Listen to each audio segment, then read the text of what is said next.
How does a product get in front of you in a store? How is it even possible for it to cost only $2 if it had to cross the whole world to get to you?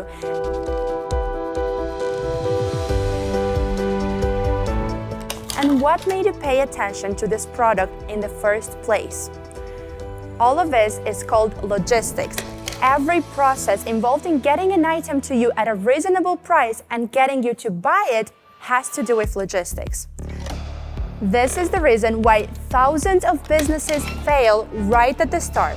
And this is why prices for everything went up last year. It was enough to raise the fuel price for everything in the world to get more expensive and less affordable. Another day, another petrol price record. Unfortunately, the prices jumped back up. It's too much expensive. As Russian supplies sanction further. Today, 71% of all goods in the US are transported to you by trucks. But exactly 128 years ago, goods were delivered in a very medieval way. So let's see. How did Gottlieb Daimler create the first truck by just linking an engine to a carriage? What did World War I and World War II have to do with the trucking evolution? And how will goods be transported in the future?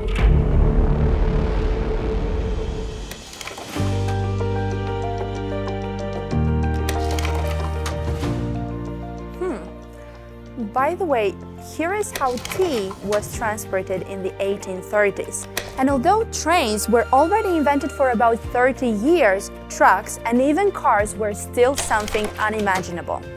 To be honest, people were not ready for cars either in 1886.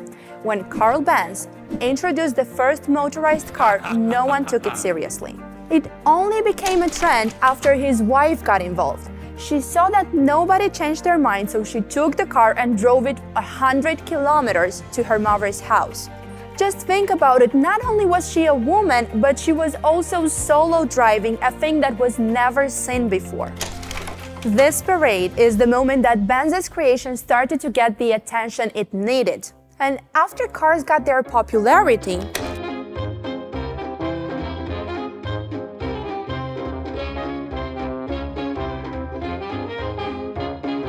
10 years later, Gottlieb Daimler invented the first truck, and it looked like this. The crazy thing is that he lived only 84 kilometers from Benz, and coincidentally, the same year, Benz was trying to build his own first truck. I mean, how did this even happen? How did they each come up with their own truck in the same year? And who do we consider first then? Daimler was first because it was easier to haul things in his truck.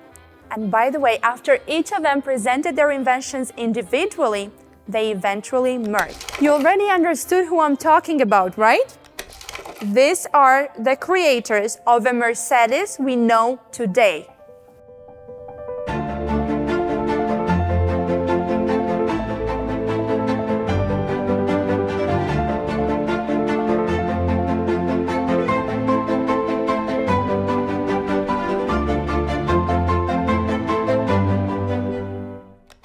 In 1903, the first trucking union was created called the International Brotherhood of Teamsters.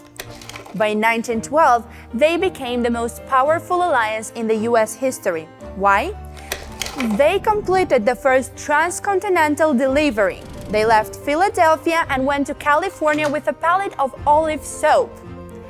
But not on the Daimler truck, but on this. And by the way, it is because of them that long-haul trucking even exists today. In 1914, August Fruehauf created the first semi-truck, meaning a truck that now has an extra trailer and can unhitch. He simply took the Ford Model T, the most popular car at the time, and just hooked an open trailer to it.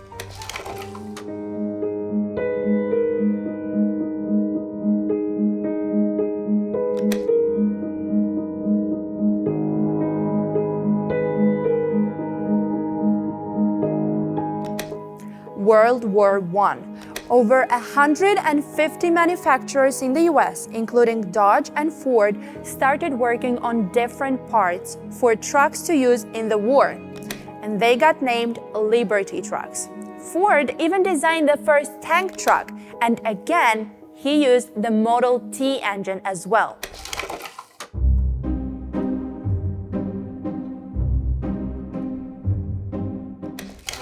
Did you know that before 1938, people transported meat on open trailers, putting ice packs on the inside?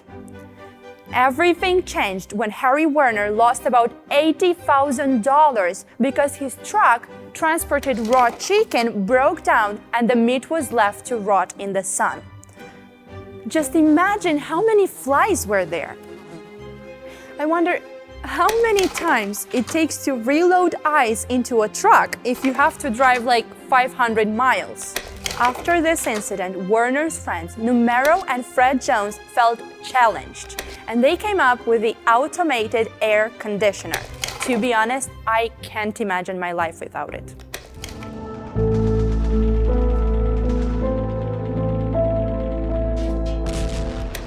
World War II. Do you remember the Teamsters, the ones who made the first transcontinental delivery on this truck? During World War II, they literally became the driving force behind America's military campaign. In Germany, the army still relied on horse-drawn wagons in some cases, while the Teamsters provided more than 125,000 trucks to American troops.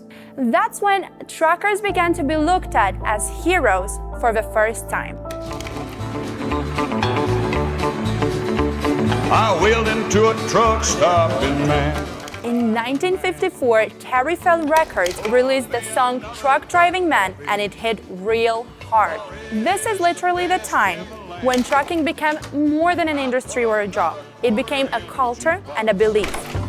And play the truck driving man. And play the truck driving man.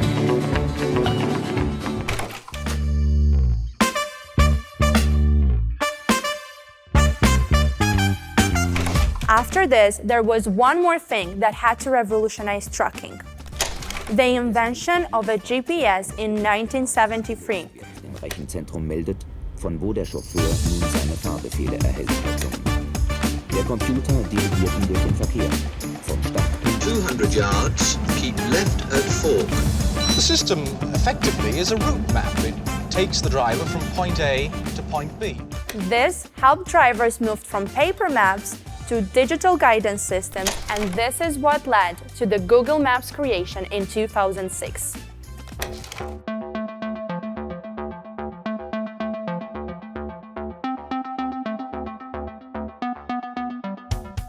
Today, there are 38 million trucks registered in the US, and for you to understand how much this is, if you put all of them in a line, you literally are able to stretch it from New York to Los Angeles 140 times. Now, trucking is still stuck between problems from the past and plans to the future.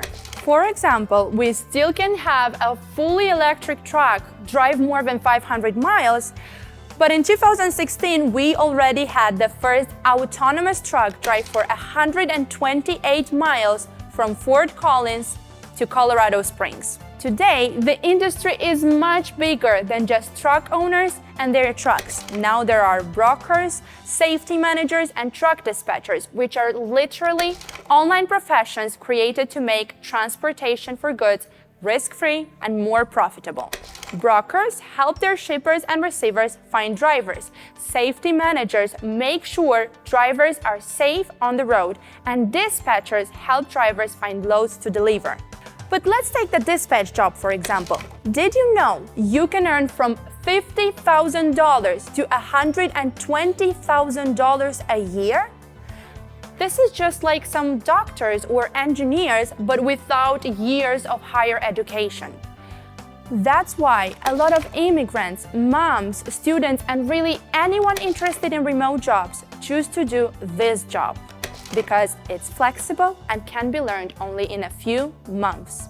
Although if we were to talk about the truck design evolution today, all I can say is that it's similar to the phone industry. Every year comes with a new model better than before. And if in the past we would have waited hundreds of years to see something new, now it's done much faster.